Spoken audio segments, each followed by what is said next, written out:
নমস্কার বন্ধুরা, আপনাদের ছোট্ট রাঁধুনি আপনাদের জন্য আজকে একটি নতুন রেসিপি নিয়ে চলে এসেছেন। আজকের recipe spicy garlic Maggi. Spicy garlic Maggi বানানোর জন্য রসুন, লঙ্কার গুঁড়ো, নুনের একটা পেস্ট বানিয়ে নেব। রসুন, লঙ্কার গুঁড়ো, নুনের একটা পেস্ট বানিয়ে নিয়েছি। এখন কড়াতে তেল দিয়ে তেলের মধ্যে পেস্ট করে রাখা মশলাটাকে কিছুক্ষণ ভেজে নেব।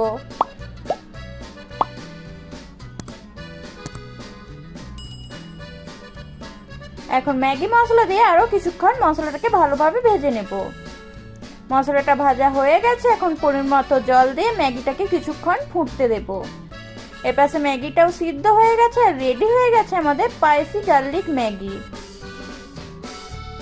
আর ম্যাগিটা দেখতে যেমন সুন্দর, খেতেও কিন্তু তেমন টেস্টি। তোমাদের আজকের রেসিপিটা কেমন লাগলো অবশ্যই জানিও। ভালো লাগলে like, share, comment and subscribe করো। দেখা হচ্ছে নতুন কোনো রেসিপি নিয়ে। পুরো ভিডিওটা দেখার জন্য অসংখ্য ধন্যবাদ।